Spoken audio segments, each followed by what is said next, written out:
আসসালামু আলাইকুম viewers, welcome back to my channel. আমি আজকে খুবই মজার একটি বিরিয়ানি রেসিপি শেয়ার করব। খুবই মজার এই বিরিয়ানিটি। আমরা সচরাচর চিকন চাল দিয়ে বিরিয়ানি রান্না করে থাকি, তবে আমি আজকে মোটা সিদ্ধ চালটি ব্যবহার করেছি। আমাদের চট্টগ্রামের খুবই ঐতিহ্যবাহী একটি রেসিপি এই মোটা চালের বিরিয়ানি। খুবই অল্প উপকরণে বাড়তি কোনো মশলার ঝামেলা ছাড়াই বানিয়ে দেখাবো। চলুন আর কথা না বাড়িয়ে রেসিপিটি শুরু করি। প্রথমে একটি প্যানের মধ্যে আমি দিয়ে দিচ্ছি হাফ কাপ কুকিং অয়েল, তারপর কিছু গরম মশলা দিয়ে দিলাম, এলাচ, দারচিনি, পেঁয়াজ কুচি দিয়ে দিলাম আমি হাফ কাপ পরিমাণ, আদা বাটা, রসুন বাটা দিয়ে দিলাম 1 টেবিল চামচ করে। সবকিছু আমরা এখন একসাথে তেলের সাথে ভালো মতো ভেজে নিব। একটু ভাজা ভাজা হয়ে আসলে তার মধ্যে আমি 1 কাপ পরিমাণ পেঁয়াজ বাটা দিয়ে দিলাম।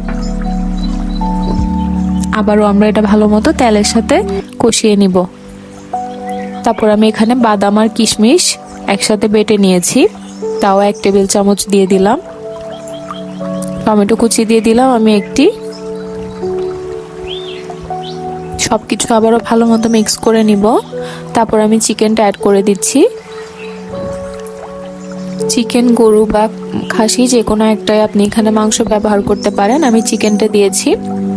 এখানে অল্প কিছু মশলা আমি অ্যাড করছি। লবণ দিয়েছি স্বাদ মতো, 1 টেবিল চামচ লাল মরিচের গুঁড়া, 2 টেবিল চামচ গরম মশলা গুঁড়া, যে কোনো প্যাকেট গরম মশলা ব্যবহার করতে পারবেন। আর প্যাকেটের বিরিয়ানি মশলা দিয়ে দিয়েছি 2 টেবিল চামচ। মশলাগুলো দিয়ে আবারও নেড়ে চেড়ে আমি এখানে বুটের ডাল দিয়ে দিয়েছি হাফ কাপ পরিমাণ। ডালটা আমি ভিজিয়ে রেখেছিলাম। আলু দিয়ে দিলাম, গাজর কুচি দিয়ে দিলাম 1 কাপ পরিমাণ। আলু আমি এখানে 2টো দিয়েছি। সবকিছু দিয়ে আমরা এখন মশলাটা ভালো মতো কষিয়ে নিব। যখন এভাবে তেল ছেড়ে দিবে তখন আমরা এখানে ভিজিয়ে রাখা 2 কাপ পরিমাণ সিদ্ধ চাল দিয়ে দিচ্ছি। চালগুলো আমি ভালো মতো ধুয়ে 1 ঘন্টার জন্য ভিজিয়ে রেখেছিলাম মোটা চালটা। তারপর আমি এখানে পানি ঝরিয়ে চালটা দিয়ে দিয়েছি। 2 কাপ চালের জন্য আমি এখানে 5 কাপ পানি ব্যবহার করেছি।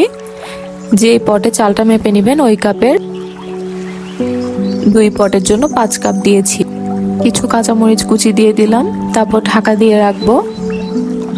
20 মিনিট আধা ঘন্টার মধ্যে কিন্তু আমাদের বিরিয়ানি রেডি হয়ে যাবে। মাঝে মাঝে আমি একটু হালকা নেড়ে দিয়েছিলাম।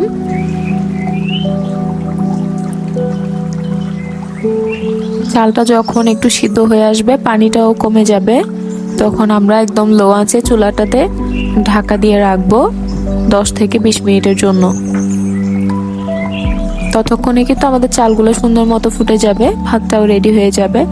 দেখুন আমাদের বিরিয়ানিটা রেডি হয়ে গিয়েছে। পানিটা একদম টেনে আসলে আমরা চুলা থেকে নামিয়ে ফেলবো। রেডি হয়ে গিয়েছে আমাদের চট্টগ্রামের ঐতিহ্যবাহী ওরসের বিরিয়ানি। আপনারা এটা গরু দিয়েও করতে পারেন। মূলত এটা গরু দিয়েই বেশি করা হয় চট্টগ্রাম। বাড়তি কোনো মশলা ব্যবহার না করলেও কিন্তু বিরিয়ানির টেস্টটা খুবই ভালো আসে। আশা করি একবার হলেও বাসায় ট্রাই করবেন। ভিডিওটি ভালো লাগলে চ্যানেলটি সাবস্ক্রাইব করবেন, ভিডিওটিতে একটি লাইক দিবেন এবং ভিডিওটি শেয়ার করে দিবেন। ধন্যবাদ।